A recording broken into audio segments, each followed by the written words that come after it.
What if I told you that everything you love, everything you own, everyone you know, will one day disappear, not in a distant, abstract way, not in a far-off, one-day kind of future, but in the same way that each breath you take right now is already gone the moment you release it? We grow up thinking life is a straight road. We imagine we'll have decades with the people we love, that the places we cherish will always be there, that the version of ourselves we see in the mirror will be here tomorrow, next year, forever.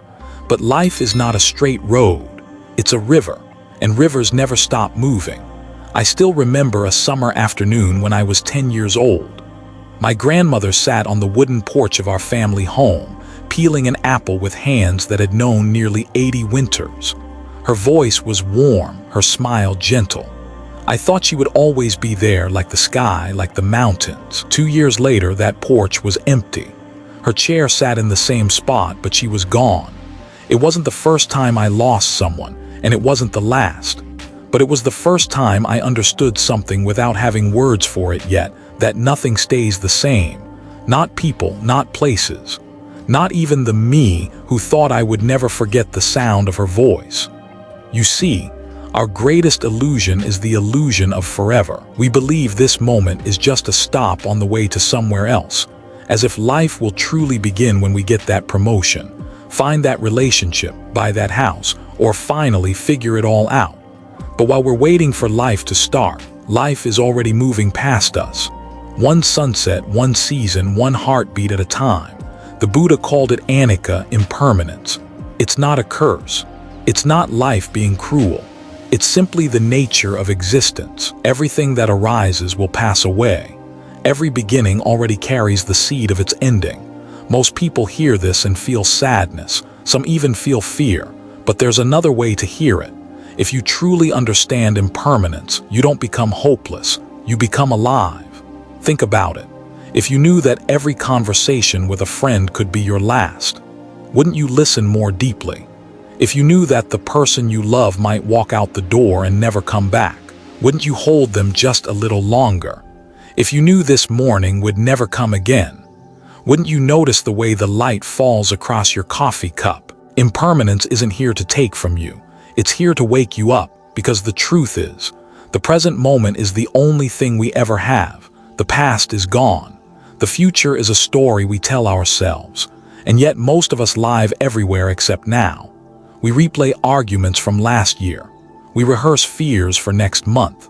We cling to things as if we can hold them in place with the strength of our grip, and in doing so we forget to live. But those who see impermanence truly live in the present, not because they've mastered some perfect mindfulness technique, but because they've stopped pretending that life will wait for them. Look around you. Every face you see will one day vanish from this earth. Every tree outside your window will someday return to the soil. Even the stars above you are burning themselves out.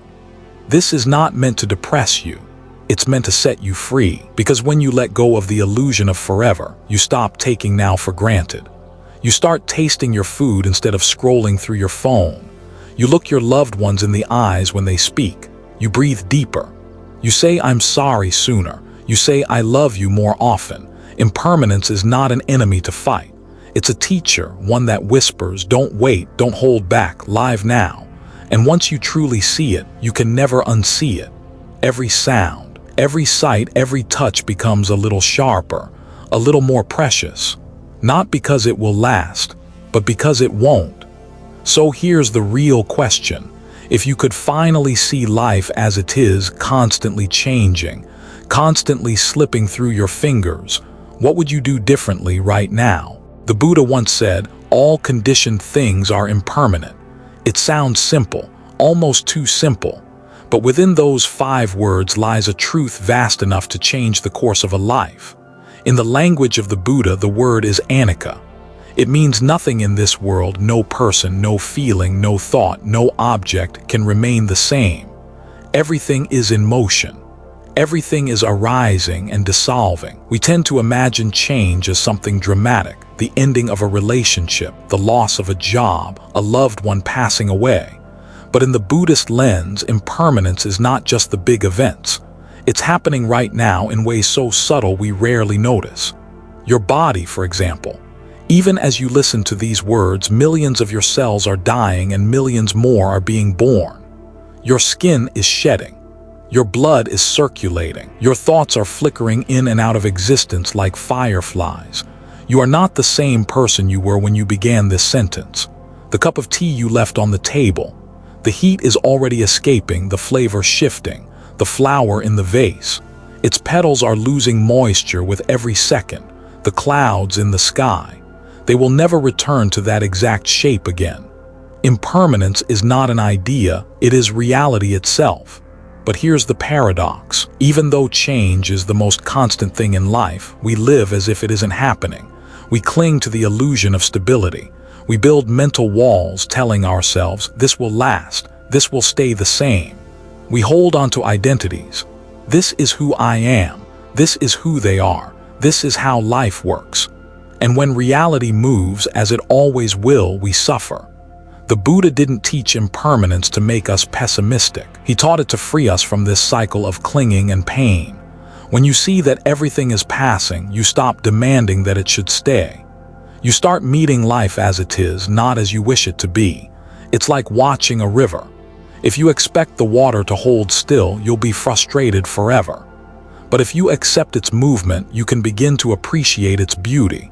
The ripples, the reflections, the endless flow. One of the Buddha's most famous parables tells of a woman named Kisa Gautami. Her only child had died, and she was overcome with grief. She went to the Buddha, begging him to bring the child back to life. The Buddha told her, "Find me a mustard seed from a home that has never known death, and I will do as you ask." Kisa searched every house in the village, and in every home she found the same story: a father gone, a mother lost, a sibling buried. By the time she returned, she no longer asked for a miracle. She had understood, death touches every family. Change touches every life. Impermanence is not something that happens to other people. It is the air we breathe, the ground we walk on, the heartbeat we count. And when we begin to see this, really see it, something shifts inside us. We stop being shocked by change. We stop feeling betrayed by life. Instead, we become more tender, more present, more awake. Because knowing that nothing lasts doesn't make life less beautiful. It makes it more so. A cherry blossom is precious precisely because it will fall. A conversation is sweeter when we know it will end. Even our own lives, fragile, temporary, become a gift when we realize they will one day slip from our hands. To see impermanence through the Buddhist lens is not to see loss everywhere. It is to see life everywhere, life in motion, life unfolding, life shimmering in this exact, unrepeatable moment. And once your eyes open to it, you begin to sense that perhaps the only thing more powerful than change is the way you choose to meet it. We don't suffer because life changes. We suffer because we believe it shouldn't. Think about it. We know seasons turn. We know children grow. We know nothing stays the same. Yet when change comes for us, we act as if life has broken some sacred promise.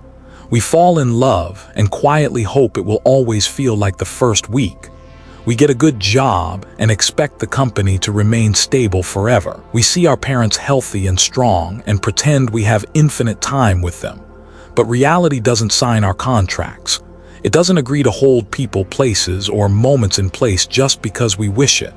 When the inevitable happens, when the lover changes, when the job ends, when the body ages, we feel betrayed.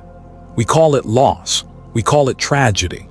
But underneath, it's simply life moving the way it always has. The Buddha compared this to holding onto a rope while the river keeps flowing.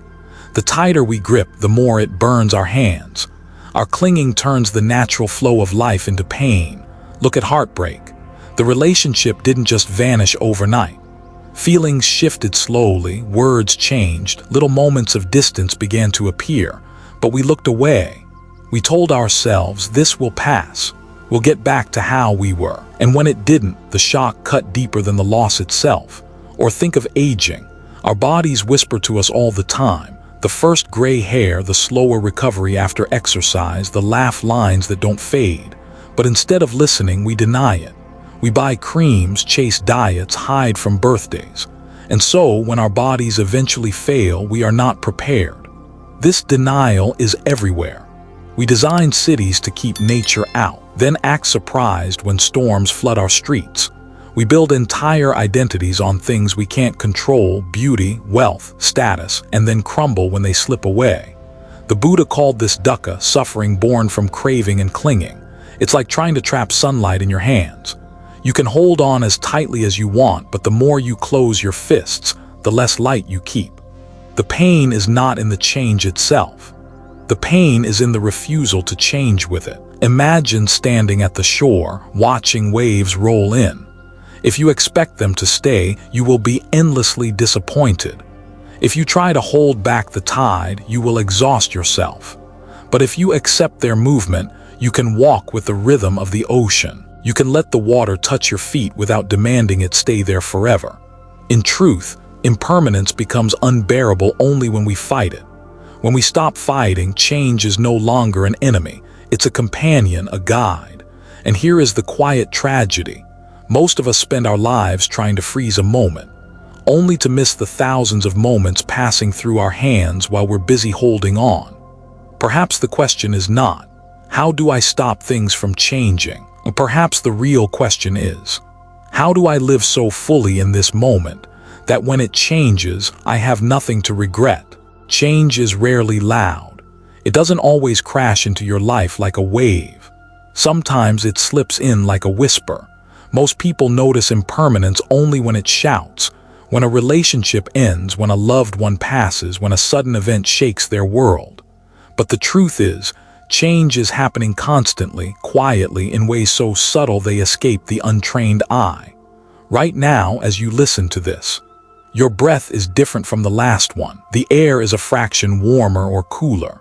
Your mind has shifted ever so slightly. A thought has gone, another has arrived. The trick is not to wait for life's earthquakes to remind you that nothing stays. The trick is to see the invisible tremors happening all the time. Take the morning sky. Look long enough and you'll notice the light changing shade by shade, the clouds drifting almost imperceptibly. A scene you think is still is never still. Or take a loved one's face. Watch closely and you'll see tiny shifts, the way they furrow their brow when they're thinking, how the corners of their mouth move when they are about to smile. These micro moments are already different from the ones before, and once gone, they'll never come again. The Buddha encouraged his followers to train their awareness on these subtle changes, to watch a candle's flame dance in the wind, to notice the way water ripples after a single drop falls, to feel the body rise and fall with every breath. Because the more you see impermanence in the small things, the more prepared you are to face it in the big things. It's like learning to read a language. At first, you see only shapes and symbols, but with practice, meaning emerges. In the same way with mindfulness, you begin to read life, to see how every sound, sight, and feeling is constantly rewriting itself. And something magical happens when you notice these unseen changes. Life slows down, not because time moves differently, but because you are finally present for it. You begin to taste your tea before it cools. You hear the silence between notes in a song. You notice the moment your child's laughter shifts into a sigh of contentment. Impermanence stops being an abstract idea. It becomes a living, breathing experience. You see it everywhere, and instead of feeling fear, you feel wonder. When people hear the word "let go," they often imagine walking away. They picture coldness, detachment, and empty space where love used to be. But true letting go isn't about turning your back. It's about turning fully toward this moment and meeting it with open hands. The Buddha never taught us to stop loving. He taught us to love without clinging. Because clinging is not the same as caring. One is born of fear, the other of freedom. Think of holding a butterfly. If you grip too tightly, you harm it. If you open your hand, it can rest there naturally, free to leave when it must. That's how love works when we understand impermanence. We can love deeply, fiercely, without pretending it will never change. We can say, "I'm here with you right now," without needing to promise forever. And strangely, that honesty makes love richer because it's rooted in truth, not illusion. I once met an old couple in their 80s. They had been together for more than 60 years. When I asked them the secret to their love, the husband smiled and said, "We've said goodbye to each other 1,000 times in our hearts. That's why every hello feels brand new." They understood something most people never learn. When you remember someone could be gone tomorrow, you love them better today. You don't waste time on petty arguments. You speak your gratitude while you still can. You stop holding back the words that matter. Letting go doesn't mean you stop showing up. It means you stop trying to freeze someone in a version of themselves that fits your comfort. It means allowing them to grow, to change, to become who they are, even if that journey takes them somewhere you didn't expect. Parents know this feeling well. You raise a child knowing you'll have to let them step out into the world. And if you've loved them fully while they were under your roof, you can let them go without regret, because you've already given them everything you could in the time you had. It's the same with friends, with partners, with life itself. We can hold on or we can hold gently. And when we hold gently, love breathes. When you stop clinging, love stops being a cage. It becomes a gift, one you offer freely, without asking the moment to be anything other than what it is. And that is the kind of love that lasts, not because it resists change, but because it dances with it. When you stop clinging to what must change, when you stop fighting the river of life, something remarkable happens. You discover a freedom so vast, it feels like the first deep breath you've taken in years. Most of us don't live here in the present. We live in yesterday's shadows and tomorrow's dreams. We replay old conversations, wishing we had said something different. We rehearse the future, imagining every possible way it could go wrong or right. And all the while, the only thing that is real, this moment, slips quietly away. The Buddha called this wandering mind a form of bondage, because as long as you're somewhere other than here, you are a prisoner of time, dragged by the weight of what was, chased by the fear of what might be. But the moment you return to now, the chains fall away. It doesn't mean the past is erased or the future doesn't matter. It means you meet life exactly where it's happening, in your breath, in the warmth of sunlight on your skin, in the sound of someone's laughter drifting across the room. Freedom in the present moment feels almost ordinary, so simple, so obvious, yet most people miss it their entire lives, because they're searching for freedom somewhere out there, in a perfect job, a perfect partner, a perfect day. But perfection is just another word for later. True freedom isn't a place you arrive. It's a way you show up. It's drinking your morning coffee without checking your phone. It's listening to a song and letting it fill you completely. It's holding someone's hand without wondering how long you'll get to hold it. When you stop bargaining with life, stop saying, "I'll be happy when," or "I'll finally relax if," you discover there's nothing missing. The moment is already whole. And here's the secret most people overlook.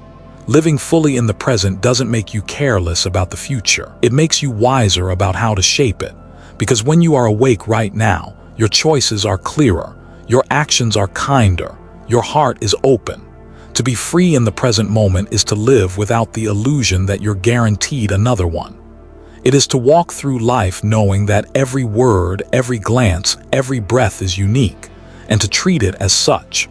And once you taste this freedom, you begin to wonder why you ever settled for anything less. There's a truth we all carry in the deepest part of our minds, but spend most of our lives trying not to look at. One day, this heartbeat will stop. For some, just hearing those words is enough to bring a cold wave of fear. We picture darkness, loss, the great unknown, and so we push it away. We distract ourselves with endless doing, pretending the hourglass will never empty. But here's the paradox. The more we run from death, the more it haunts us. It shows up in our anxiety, in our restlessness, in our desperate need to control every little detail of life. Buddhism doesn't ask us to ignore death. It invites us to turn toward it, to look directly at the impermanence we've been avoiding, and in doing so, discover something liberating. When we accept that everything we love will one day change form, we begin to love it more deeply now. When we understand that our own time is finite, we stop wasting it on what doesn't matter. The Buddha compared life to a morning dew, beautiful, shimmering in the sunlight and gone before noon. He wasn't being grim. He was showing us how precious each droplet is. Think about it. If you knew the cherry blossoms would bloom forever, would you rush outside to see them today? Or would you tell yourself, there's always tomorrow? It's the knowing that they will fall that makes their beauty almost unbearable. Death gives life its sharp, sweet edge. It reminds us that this conversation, this meal, this sunrise will never happen exactly like this again. And when fear softens into understanding, death transforms from an enemy into a teacher. It teaches us humility, that we are part of a vast cycle, not the center of it. It teaches us gratitude, that nothing is owed to us and so everything is a gift. And it teaches us courage, that if we can accept the end, we can live the middle with open arms. In the end, we realize that death is not the opposite of life. It's the silent partner that makes life possible, the shadow that allows the light to shine. And when we walk with that awareness, every step becomes a step in freedom. When you understand impermanence, it's not enough to hold it as an idea in your mind. It has to become the way you walk, the way you speak, the way you breathe. Awareness must move from theory into practice. The Buddha taught that we train the heart not by chasing big, dramatic moments, but through small, intentional acts repeated each day. Simple rituals that weave impermanence into the fabric of our lives, until it no longer feels like a threat but a quiet friend. First, pause often. Before you answer a message, before you sip your coffee, before you step out the door, just pause. Feel the breath enter, feel it leave. Notice how even this breath is not the same as the one before. It's a reminder, life is happening now, not later. Second, say what matters while you can. We assume the people we love will always be there. We postpone the apology, the thank you, the I love you. But impermanence whispers otherwise, so don't wait. Leave no kind word unsaid, no gratitude unexpressed. This is how you live without regrets. Third, let go daily, not just of physical clutter, but of grudges, old stories, and the need to always be right. Every evening, ask yourself, what am I still holding that I don't need to carry into tomorrow? Release it, even if just a little. That's how the mind becomes light enough to dance with change. Fourth, meet endings with grace. The last bite of your meal, the closing scene of a movie, the goodbye at the airport. These are rehearsals for bigger farewells. If you can meet these small endings with a bow of gratitude, you'll be more prepared when life asks you to let go of something greater. Finally, serve something beyond yourself. When we contribute to the well-being of others, our life becomes part of something larger. We plant seeds we may never see bloom, but their fragrance lingers long after we're gone. This is how we outlive our own impermanence, not in body, but in the ripples we leave behind. When we live this way, impermanence no longer feels like a thief. It feels like an artist, painting each moment with colors that can never be repeated.